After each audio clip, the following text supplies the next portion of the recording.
दंड देंगे। पर यह है कि अभी तो मैं टहलने जा रहा हूं, दूसरा काम दंड देने लगूंगा तो हमारा टहलना रुक जाएगा, इसलिए मैं जाता हूं टहलने। जब आऊं तो तुम खुद आकर याद दिलाना कि मैंने अपराध किया था, वरना इसका क्या दंड है, क्योंकि मैं तो भूल जाऊंगा। मैं टहलने जाऊंगा तो भूल जाऊंगा। और हमारा मन इतना फालतू है कि लोगों का अपराध याद करता रहे। ईश्वर की याद नहीं, आत्मा की याद नहीं, ब्रह्म की याद नहीं, अच्छाई की याद नहीं है। दूसरा कोई गलती करे तो भूल जाओ भाई, और अपने से गलती हो तो याद रखो, है ना। दूसरा कोई भलाई का काम करे तो याद रखो, और तुम भलाई का काम करो तो भूल जाओ। याद करने और भूलने में भी साधक के लिए एक बात होती है।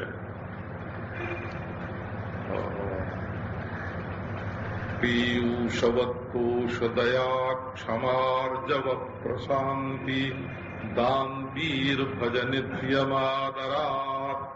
बड़े आदर के साथ अच्छाइयों को रखो, क्योंकि अच्छाइयों में ब्रह्म प्रतिबिंबित होता है और बुराइयों में ब्रह्म प्रतिबिंबित नहीं होता।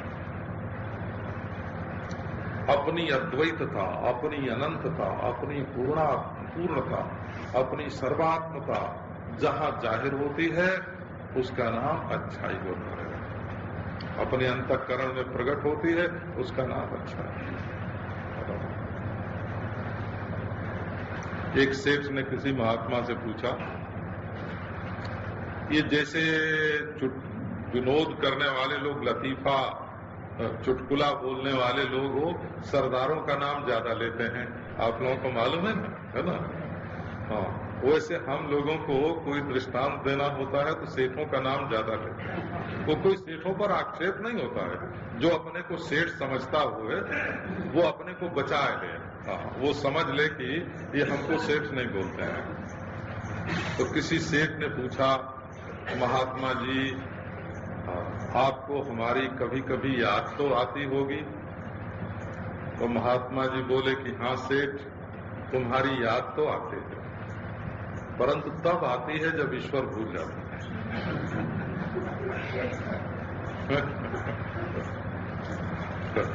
सीताराम सीताराम। अब कल के लिए भी रखें भाई।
ब्रह्मांड कोट्यः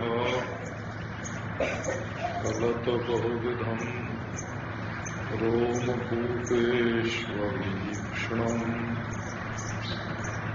सारे सावकाशम् निजपदविहितां सर्ववस्था रक्ता भक्ता विरक्ता विलसत सकले सत्कले निष्कले वा श्री पूर्णानंदतीर्थम वयमेव कुशलाः उत्कलं संविशामि। ओम शांति शांति शांति।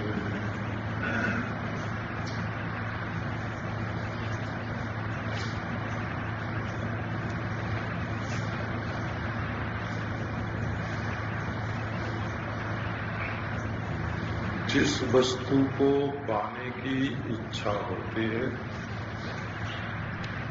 उसके अनुरूप साधन या वाहन स्वीकार करना पड़ता है ना।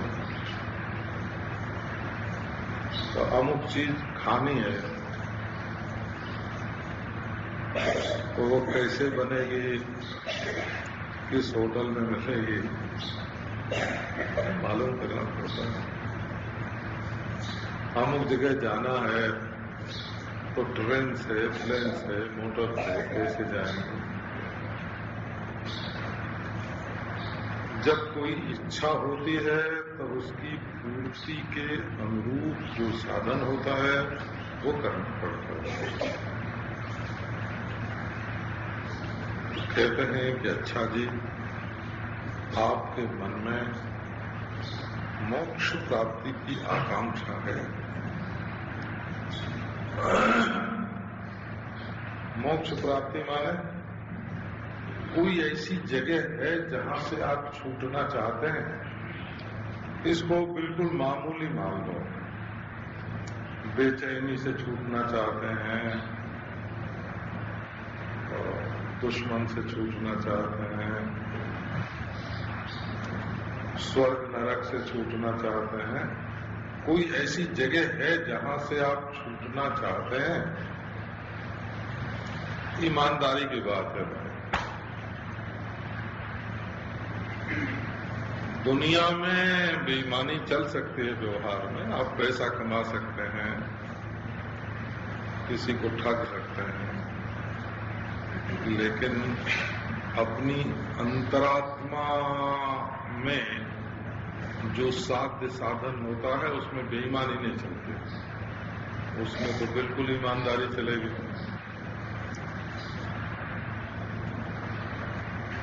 आप अपने आप से ही बेईमानी कैसे कर सकते हैं?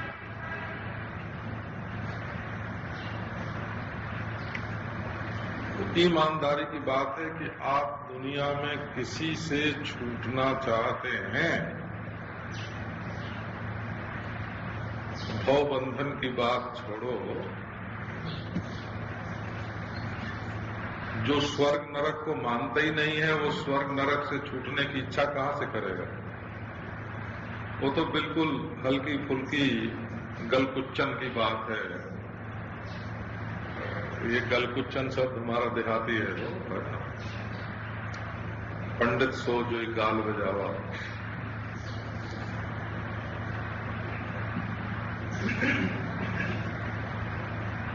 एक आपको जरा सी बात सुनाता हूं।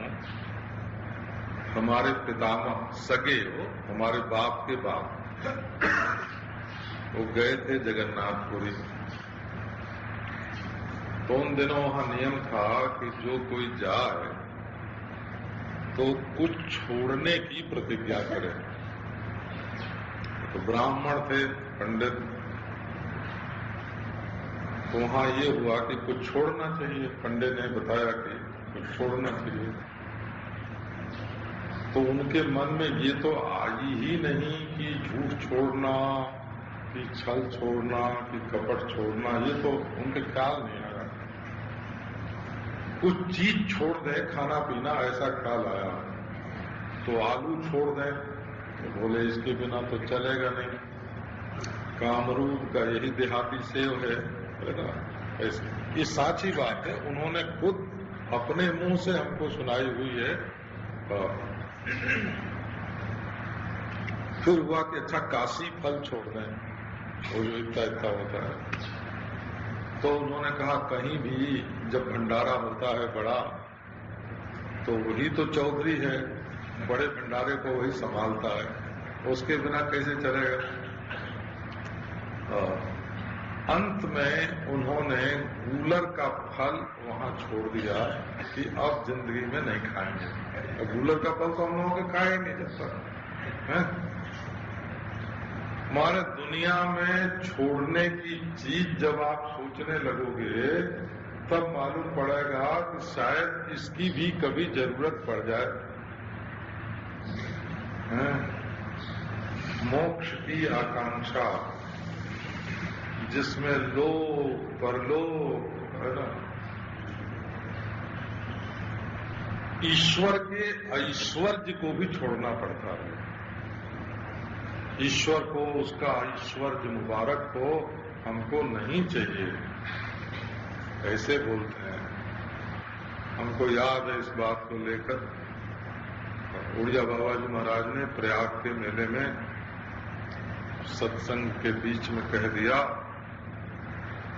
कि वैराग्य जब तक ईश्वर के ऐश्वर्य से नहीं होगा तब तक तत्व ज्ञान की चर्चा क्या है। तुम ईश्वर बनना चाहोगे कि हम दुनिया बनावें, बिगाड़ें, चलावें, ऊंची कुर्सी चाहिए, बादशाह चाहिए। तो इस बात पर कई लोग नाराज हो गए। वैराग्य तो अब देखो, मोक्ष की आकांक्षा है तो उसके अनुरूप साधना क्या है।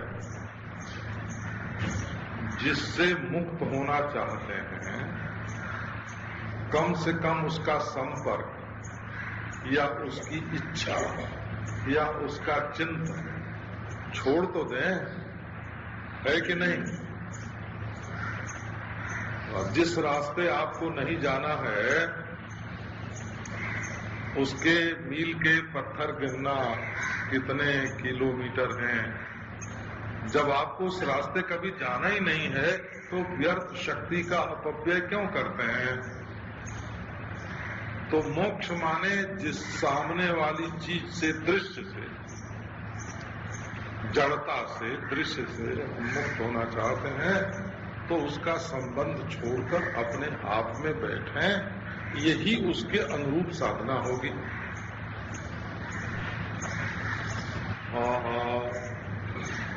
ये तो बिल्कुल युक्तियुक्त है, वैज्ञानिक है, सुसंगत है। आप दुश्मन से छुटकारा चाहते हैं और दिन रात दुश्मन की याद करते हैं तो वो तो आपके दिल में बैठ जाएगा, दिल में बैठ जाएगा। आप जानते होंगे पूर्व मीमांसा पर कुमारिल भट्ट का एक श्लोक वार्तिक ग्रंथ है। तो उसमें ऐसे कहा कि भाई तुम मेरे दोष को ग्रहण मत करो। मेरे दोष देखना मत, देखना ग्रहण करना एक ही चीज है। तुम मेरे दोष मत ग्रहण करना। क्यों? बोले कि जिस चीज को तुम दूसरे में भी नहीं देखना पसंद करते हो, जब उसको तुम देखोगे तो वो तुम्हारे दिल में घुस जाएगा। नेश्यते जब परस्थो भी। तुम चाहते हो कि हमारे गांव का कोई आदमी चोर न हो, हमारे गांव में चोर न रहे। क्या करेंगे? कि अपने गांव में से चोर को निकाल फेंकेंगे। तो बोले चोर को निकालने के लिए जो तुम चोर चोर चोर जब करने लगे अपने मन में, तो वो चोर तो गांव में नहीं रहा, तुम्हारे दिल में आ गया। जिस चीज को तुम गांव में नहीं चाहते हो उसको अपने दिल में क्यों बसाते हो? इस पर एक बात और मजेदार कही है उन्होंने। वैसे थे तो मीमांसक, दार्शनिक है ना, उन्हीं के पास शंकराचार्य गए थे वो। जब वो भूसी की आग में अपने शरीर को जला रहे थे कुमारिल भट्ट, तो शंकराचार्य गए थे उनको देखने के लिए। बहुत बड़े विद्वान थे।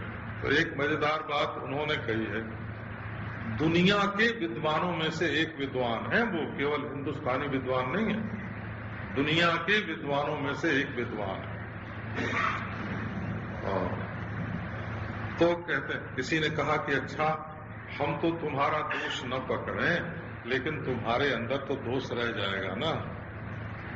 तो बोले कि देखो भाई, ये स्त्रियां जब अपना श्रृंगार करती हैं तो आंख में काजल लगा लेती हैं, काले। अब कोई मुंह पर पोतने के लिए थोड़ी होता है, वो तो आंख में लगाने के लिए होता है। हैं? तो हमारे अंदर जो दोष है वो तो हमारा अंजन है ना, हमारा कज्जल है। किंतु चक्षुर मृगाक्षीणाम कज्जले नैव भूष्यते।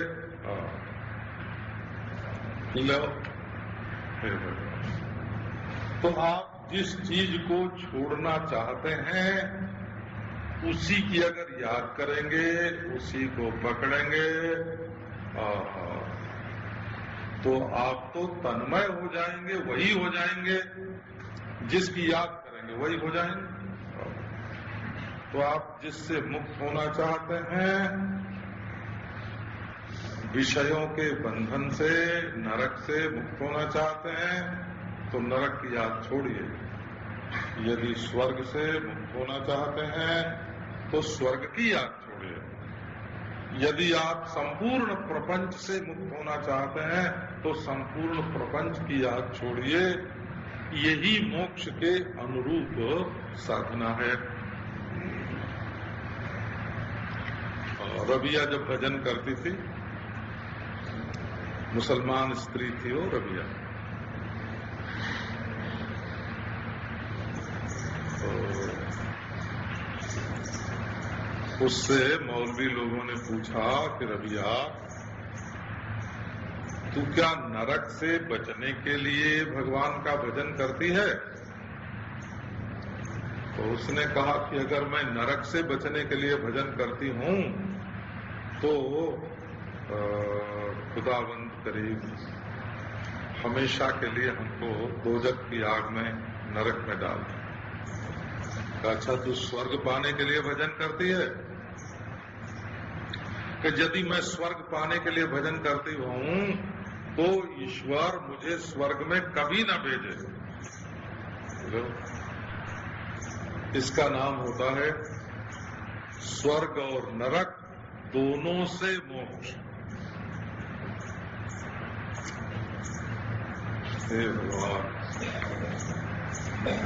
तेजाति दूराद विषयान विषम जता। जैसे जहाज से परहेज करते हो वैसे विषयाशक्ति से परहेज करो। अब बोले भाई, इसके लिए एक दिन 2 दिन सुनाया ना, मन में संतोष चाहिए, दया चाहिए, क्षमा चाहिए। तो संतोष माने आत्मतुष्टि। देखो, आप लोग जानते हैं, जिनको घर में एयर कंडीशन नहीं मिलता है, वो एयर कंडीशन दुकान में जाके घंटे भर बैठते हैं और कोका कोला पीते हैं। अब तो कोका कोला भी कट गया, बताते हैं। वैज्ञानिकों ने नापास कर दिया।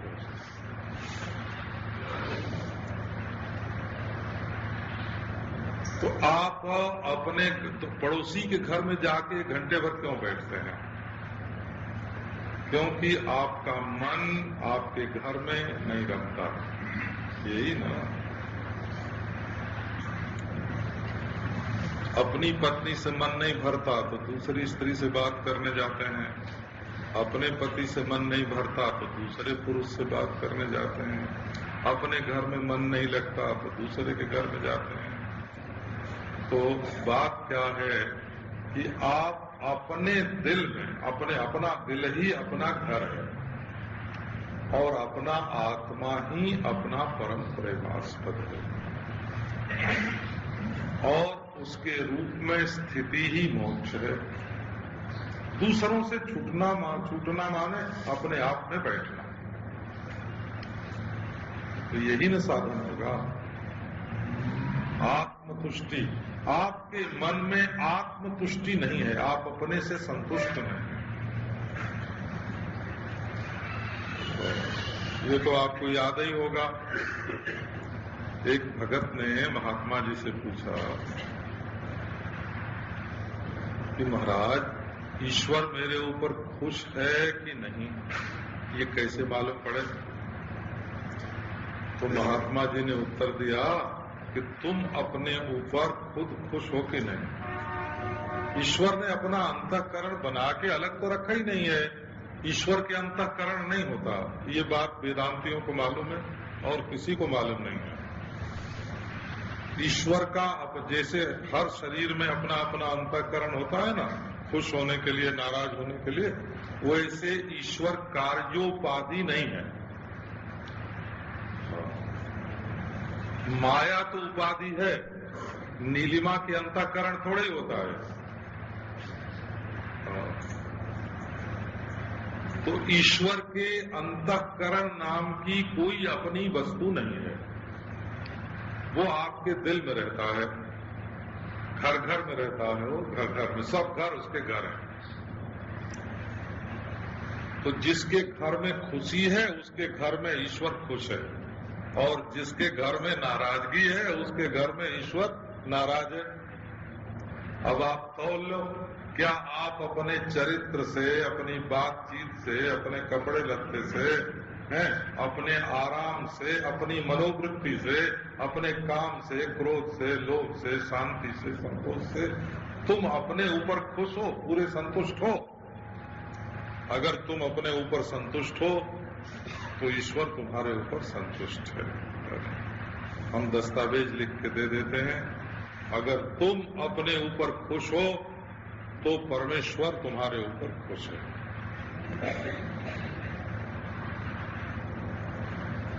और ये भीतर ऑटोमेटिक और एक रिकॉर्ड की मशीन लगी हुई है सबके दिल में। जब वो सोचता है मैंने चोरी की तो रिकॉर्ड हो जाता है। जब वो सोचता है मैंने बुरा काम किया तो मैं बुरा, रिकॉर्ड ऐसे नहीं होता है कि मैंने बुरा काम किया। रिकॉर्ड ऐसा होता है मैं बुरा, हस्ताक्षर, बकलम खुद, बकलम खुद तो जानते हैं ना हम, बकलम खुद, अपने कलम से लिखा जाता है, रिकॉर्ड होता है कि मैं बुरा। यही ऑटोमेटिक मशीन भीतर लगी है। तो आप मोक्ष चाहते हैं, मोक्षस्य कांक्षा यदि वै तवास्ति पीयूषवत्तोष दया क्षमार्जव। किसी को मत छोड़ो, जिससे पाप हुआ है वो भी वैसा ही है जैसे हमसे कभी कभी पाप हो जाता है। हमसे क्या गलती नहीं होती? कौन ऐसा है दुनिया में जो दावा करे कि हमसे कभी गलती नहीं होती? और जब हमसे गलती होती है उसको हम माफ करते हैं, अपने आप को जेल खाने में ले जाके नहीं डालते हैं। अपने आप को जब हम क्षमा कर देते हैं गलती करने पर, तो दूसरे को क्यों नहीं करते हैं?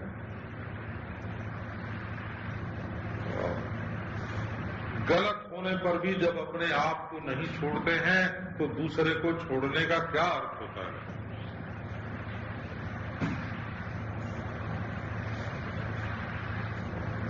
अच्छा जी, अब जरा आर्जव की दो बात कर लो। क्षमा दया की तो कई दिन कर। आर्जव माने होता है रिजुता, सरलता, सीधा होना, छल कपट नहीं, दांव पेच नहीं। भगवान का कहना है कि मैं काम क्रोध को बर्दाश्त करता हूं, परंतु कपट छल छिद्र को बर्दाश्त नहीं करता। मोह कपट छल छिद्र, ये नहीं कहा कि हमको काम क्रोध नहीं भाता है, ये कहा कि हमको कपट छल छिद्र नहीं भाता। अच्छा तो आओ एक पहले पुरानी, इसके संबंध में पुरानी उक्ति, क्योंकि जहां लक्ष्य नित्य होता है, शाश्वत होता है, सनातन होता है, वहां उसकी साधना भी नित्य, शाश्वत और सनातन होती है। ये जो नया नया आविष्कार लोग करते हैं ना, वो बिल्कुल झूठा होता है। वो अनादिकाल से अब तक लोगों के मन में दुखों से छुटकारे की इच्छा रही है, और हमारे बड़े बड़े बुजुर्गों ने दुखों से छुटकारा पाने का तरह तरह का अनुभव किया है, और इतना अधिक किया है कि उसमें मनोवृत्तियों के सारे दांव में समा जाते हैं। तो आप अनुभव के मार्ग से मुनि न प्रथम हरि कीरति गाई, तेहि मग चलत सुगम मोहि भाई, उस रास्ते पर नहीं चलना चाहते हो ना, जादूगरी देखना चाहते हो कि तुमको मेस्मराइज कर देगा कोई तो तुमको मोक्ष हो जाएगा, कोई हिप्नोटाइज कर देगा तो मोक्ष हो जाएगा, ऐसे हाथ करके नचाने लगेगा तो तुमको मोक्ष हो जाएगा। अरे ये सब बदमाशी की जो बातें हैं, उनके चक्कर में नहीं पड़ना चाहिए। चूंकि मोक्ष पुराना है, चूंकि मोक्ष प्राप्ति की इच्छा पुरानी है, इसलिए उसके बारे में हमारे पुराने महात्माओं ने कहा है, सर्वम जिह्मम, ये श्लोक है पुराना महाभारत में, सर्वम जिह्मम मृत्यु पदम आर्जवम ब्रह्मण पदम एतावान ज्ञान विषय प्रलाप किं करिष्यति। जितना बाकापन है, टेढ़ापन है, कपट है, वो मृत्यु का आवाहन है। कपट करोगे, कपट में मृत्यु का निवास है, और आर्जवम ब्रह्मण पदम, और सरलता जो है वो ब्रह्म का निवास है। एतावान ज्ञान विषय, सारे वेदांत का प्रतिपाद्य इतना ही है, सरल जीवन, सहज जीवन। प्रलाप किं करिष्यति, ज्यादा बकवाद करने से क्या फायदा। मनस्सेकम वचस्सेकम कर्मण्येकम मात्मना। महात्माओं का स्वभाव ये है कि जो उनके मन में है वही उनकी वाणी में है, वही उनके कर्म। सरलता ही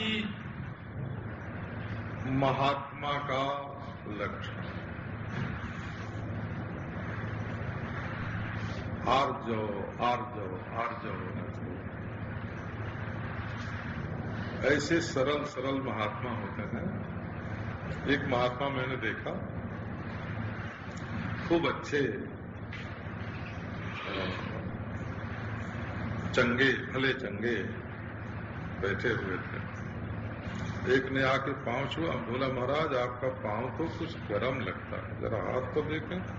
अब हाथ पकड़ के भी देख लिया तो बोला कि स्वामी जी आपको तो ज्वर है, बुखार है। अब महाराज जाके उछट बोले अच्छा बुखार है, और जाके ओढ़ के सो गए। किसी कहे महाराज काय को सोते हैं, क्यों सोए हैं? भाई बुखार है। आपको क्या मालूम पड़ता है? हमको वो कह गया कि बुखार है ना। अरे आपको भी कुछ लगता है? भाई हमारी तो बुखार की जान पहचान नहीं है। वो कह गया कि बुखार है, तो वो झूठ काहे को कहेगा? वो भला झूठ क्यों बोलेगा? वो कह गया बुखार है तो जरूर बुखार है। ऐसा देखो तो अब संसारी लोगों के काम की तो ये चीज है नहीं। ये नहीं समझना कि आप है ना दुकानदारी में ग्राहक से इतना सरल व्यवहार कर सकोगे।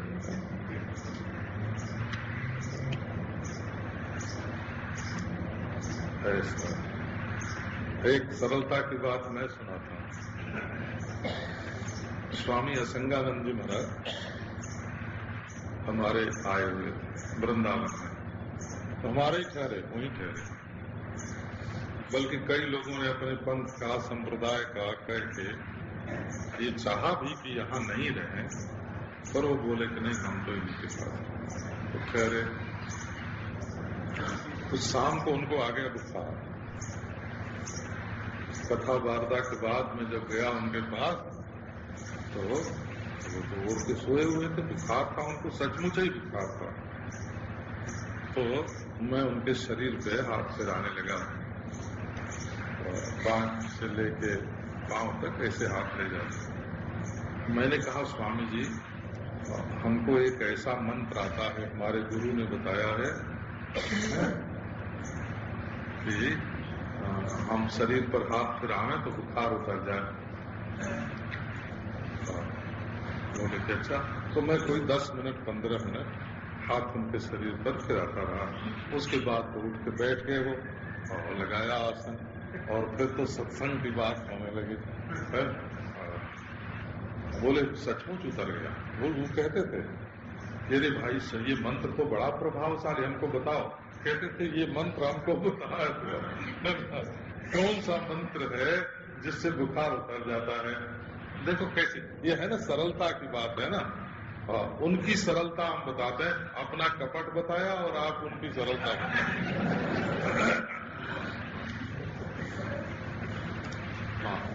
मैं व्याख्यान में ये नहीं कि हम अपनी सरलता बतावें और दूसरे का कपट बतावें, ये व्याख्यान की रीति नहीं है। वो व्याख्यान की रीति यही है कि उसमें दूसरे का गुण बताया जाए। अवगुण बताना हो तो अपना दृष्टांत देना, और गुण बताना हो तो दूसरे का दृष्टांत देना, ये व्याख्यान की रीति है। पीयूषवत्तो सदया क्षमार्जव प्रशांतिदान्तीर भज नित्यमादरा। असल में कपट में आंख चंचल होते हैं और सरलता में आंख स्थिर होती है। जब द्रोणाचार्य ने कहा कि अर्जुन माने ऋजु हो, जिसमें आर्जव नाम का गुण निवास करे, उसका नाम अर्जुन। ये नैरुक्त व्युत्पत्ति है, पाणिनीय व्युत्पत्ति नहीं है, नैरुक्त व्युत्पत्ति है। जो अर्जन करे सो अर्जुन, ये तो पाणिनीय है, और जो ऋजु होए सो अर्जुन, ये नैरुक्त है। ऋजु माने सरल। द्रोणाचार्य ने कहा कि देखो तो पेड़ पर जो चिड़िया टंगा हुआ है उसकी आंख है ना। दुर्योधन देखने लगा पेड़ और डाली, और कर्ण देखने लगा सारी चिड़िया, और अर्जुन की नजर बिल्कुल चिड़िया की आंख से मिल गई। इसका नाम है ऋजु हो, सीधा। और सचमुच माया को काटने का यही सबसे बढ़िया साधन है।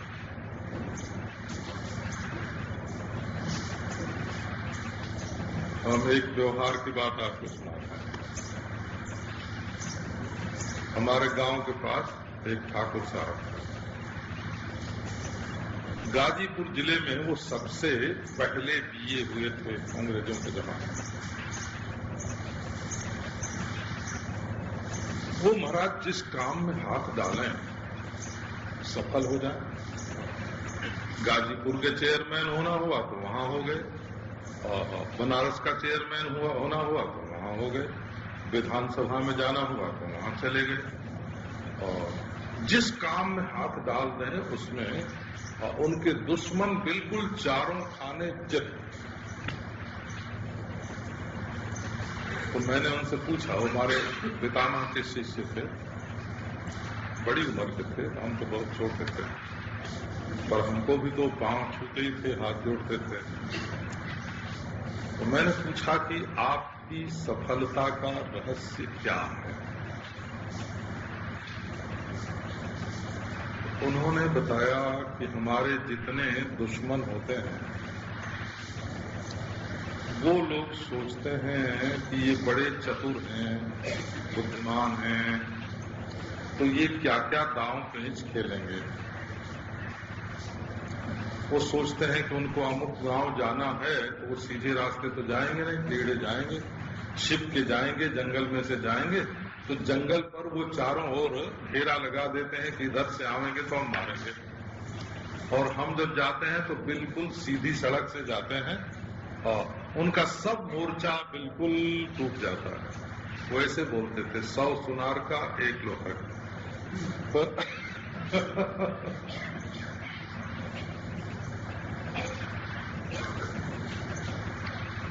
बिल्कुल सरल सरल हो, एकदम सरल। एक सारदा एक्ट बना था ना, सारदा एक्ट, याद आ गई, सुना दे। उनके छोटे भाई ने उन पर सारदा एक्ट में मुकदमा चलाया क्योंकि उन्होंने अपने लड़के का ब्याह कायदे से छोटी उम्र में कर लिया था। उनकी राय थी, उनका सिद्धांत था कि बच्चों का ब्याह जरा जल्दी कर देना चाहिए, कमाएंगे तब ब्याह करेंगे, ये अर्थ दृष्टि हुई। और जवान होंगे तब भोग के योग्य होंगे तब ब्याह करेंगे, ये काम दृष्टि हुई। और इनका चरित्र बिगड़ने न पावे और ब्याह कर दिया जाए, ये धर्म दृष्टि हुई। तो उनका कहना था कि ब्याह जरा जल्दी करना चाहिए। बड़े कहने के आदमी थे, बड़े प्रतिष्ठित व्यक्ति थे। उन्होंने अपने लड़के का ब्याह जल्दी कर दिया तो उनके खास सगे भाई ने उनके ऊपर मुकदमा दायर किया सारदा एक्ट में। तो हम लोग पूछते, अब क्या करोगे? बोले कि क्या करेंगे, जब हमारा छोटा भाई जेल भेजने को तैयार है तो चले जाएंगे, और क्या करेंगे। ऐसे ही तो ऐसे बोलते हो, चले जाएंगे। जब छोटा भाई जेल भेज रहा है तो क्या करेंगे। अब महाराज हम भी गए थे उस दिन अदालत में, कलेक्टरी में, खास कलेक्टर के पास उनका मुकदमा पेश हुआ। तो क्या बोलते हैं कि साहब ब्याह तो हुआ था गाजीपुर जिले में और मुकदमा है बनारस में आपकी अदालत में। तो हमारा तो ख्याल है कि आपकी अदालत में ये मुकदमा होना ही नहीं चाहिए। हे भगवान, किसी को मालूम नहीं था, अदालत में बोलने के पहले किसी को मालूम नहीं था। तुरंत कलेक्टर ने खारिज कर दिया कि हाँ, इस मुकदमे के देखने का मैं अधिकारी। इतने सीधे हम पकड़ के ले जाते, यहाँ चलो तो चले। इनको कई बात उन्होंने सिखाई थी। 20 तो कम से कम उनकी पुस्तकें बाजार में छपी हुई मिलती हैं। और रामाचारक योगी के 7 ग्रंथों का उन्होंने हिंदी में अनुवाद किया था। तो सरलता की बात आपको सुनाना, एकदम सरल, संपूर्ण समस्याओं का समाधान है जीवन में। जो एक बार झूठ बोलेगा उसको बार बार झूठ बोलना पड़ेगा, जो एक बार कपट करेगा उसको बार बार कपट करना पड़ेगा। अब देखो, सरलता की हद हो जाती है उस समय। ये अर्जुन का नाम सरल है, वो संस्कृत में अर्जुन माने सरल। सरलता की हद हो जाती है क्या? जब द्रौपदी को लक्ष्य भेद करने के बाद अर्जुन लेके घर में आते हैं तो ये जो कुंती मैया थी ना, उनके सामने आके बोले कि माँ एक बहुत बढ़िया चीज लेके आया हूं मैं। तो माँ बोलती है कि बेटा 5 भाई बांट लो। हे भगवान, है ना, सिर्फ पीटने लायक बात है कि नहीं है? माँ की नासमझी की हद हो गई और अर्जुन की सरलता की हद हो गई। बोले अच्छा माँ, जैसी तुम्हारी आज्ञा। लो, इतनी बड़ी सरलता आपको, ये अर्जुन इसीलिए इसका नाम है अर्जुन। अर्जुन माने सरल। लड़ने, युधिष्ठिर ने कहा लड़ना है, कि ठीक है, धनुष बाण लेके तैयार। और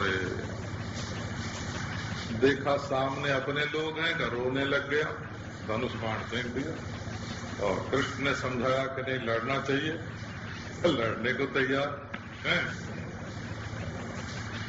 उड़िया बाबा जी को सनातनियों ने कहा मंच पर बैठो, तो मंच पर बैठ गए। आर्य समाजियों ने कहा कि जैसे हम वैसे तुम ऊपर क्यों बैठते हो, लो नीचे बैठ जाते हैं। और फिर सनातनियों ने कहा नहीं महाराज, हम गुरु जी को नीचे नहीं बैठते। अच्छा, लोग ऊपर बैठ जाते हैं, है ना। लोग कहते कुछ है ही नहीं, है ना। ये जिसका अहम भाव टूटता नहीं है वो, है ना। ब्रह्म बिल्कुल सरल है, सीधा है। चींटी में भी है, हाथी में भी है, टेढ़ा नहीं होता। ब्रह्म की रश्मियों का वक्री भवन नहीं होता। ये जो किरणें होती है ना, जैसे सूरज की किरणें आती हैं, तो जब पानी में पड़ती हैं तो टेढ़ी हो जाती हैं, तो लाल पीला नीला वो सब रंग दिखाई पड़ने लगता है ना आसमान में। तो सूरज की किरणें जब टेढ़ी होती हैं तब वो हरा रंग, लाल रंग, पीला रंग आसमान में दिखता है। तो सूरज की किरणें टेढ़ी हो जाती हैं। लेकिन ये जो ब्रह्म की किरणें हैं ना, इनका वक्री भवन नहीं होता। ये बिल्कुल सीधी चलती हैं, मैं में, तुम में, यह में, वह में, यहाँ वहाँ, आप तब। न काल का प्रभाव, न स्थान का प्रभाव, न वस्तु का प्रभाव, न स्वच्छता मलिनता का प्रभाव। ब्रह्म की किरणों में वक्री भवन, टेढ़ापन, बांकपन कभी होता ही नहीं।